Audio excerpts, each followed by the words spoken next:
Hai guys, ini kami membuat video agak mendadak ya, karena saya jadi agak capek dengan diskusi yang terjadi ulang-ulang mengenai kebanyakan makan protein, bikin ginjalnya rusak segala macam. Kamu duduk sini dong, kita kan ngomong berdua.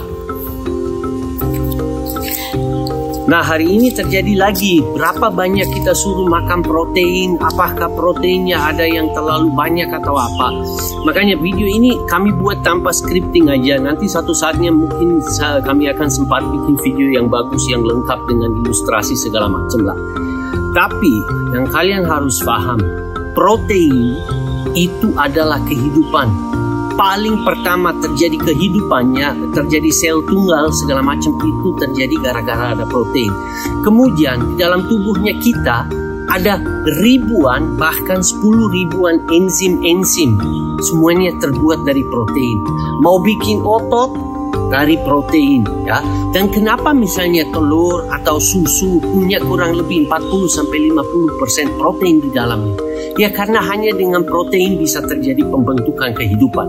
Kemudian satu laginya ya, semakin tua kita sebenarnya semakin tinggi kebutuhan kita akan protein. Kenapa? Karena semakin tua kita, semakin sulit tubuh bisa melakukan perbaikan, pembangunan otot dan macam-macam lah. Dan satu laginya ya, karena protein itu selalu disebutkan barengan sama karbohidrat dan lemak ya. Seakan-akan protein adalah sesuatu yang tubuh kita pakai untuk menghasilkan energi. Itu sama sekali tidak benar. Tubuh kita sama sekali tidak mau sebenarnya pakai protein sebagai bahan bakar. Karena terlalu sayang. Kita kasih ibaratnya singkat. Anda misalnya diberikan kayu yang bagus banget, yang sebenarnya cocok untuk bikin perabotnya, masa itu akan dibakar ya? Maka itu dipergunakan untuk misalnya dibikinin perabot untuk perbaiki rumah atau apa. Dan tubuh kita juga berfungsi seperti itu. Protein punya 1100 fungsi di dalam tubuhnya kita, sehingga di antara semua makanan yang kalian perlu takuti, proteinnya itu yang di paling ujungnya.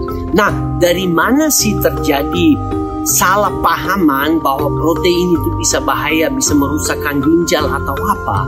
Ya kalau orang sudah punya ginjal yang rusak gara-gara makan ngawur selama berdekade, bisa saja bahwa protein bisa memperburuk keadaan ya. Itu benar ya, saya sama sekali nggak membantah hal itu. Tetapi di grup kita ini juga sudah ada beberapa orang pada saat mereka misalnya pertama kali didiagnosa diabetesnya, beberapa diantaranya juga nilai-nilai yang memberikan ukuran tentang kebaikan dan kesehatan ginjalnya. Di situ mereka buruk semua, sudah di-warningin sama dokternya.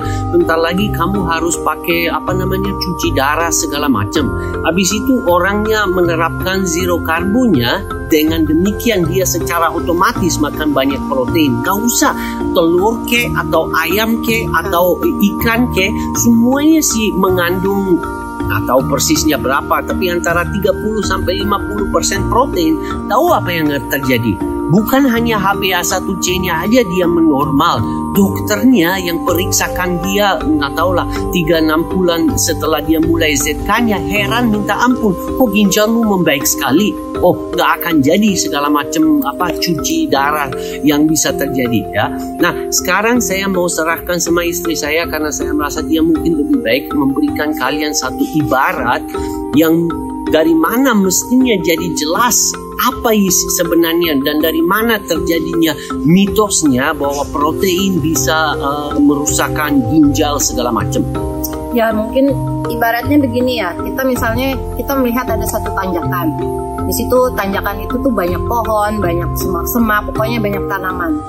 Dan biasanya kalau misalnya dia kena hujan, selama masih ada pohon itu tidak apa-apa, nggak akan ada bencana dan lain-lain. Justru bukan hanya nggak apa-apa, dengan adanya hujan maka akan menjadi makin rimbun ya.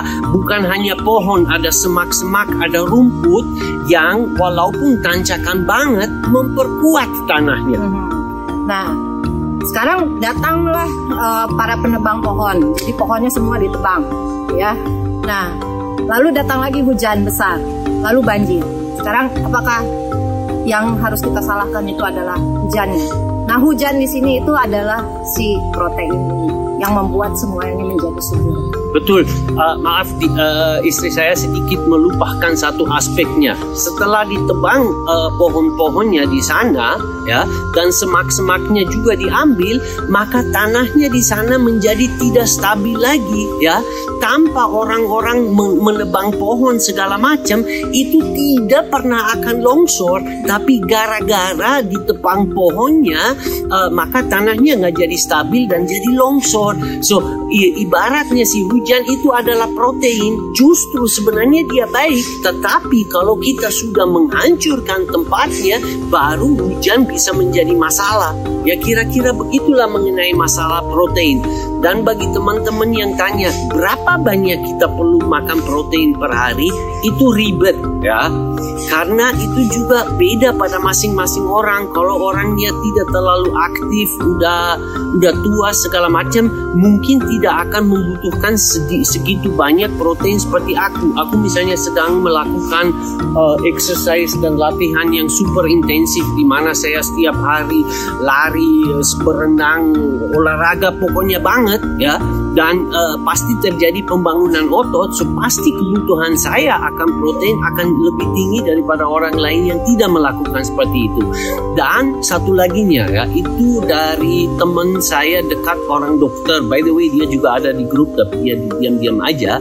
Dia juga pernah bilang bahwa datanya jelas menunjukkan bahwa di Indonesia kurang lebih 50-60% dari masyarakat justru memiliki kekurangan protein.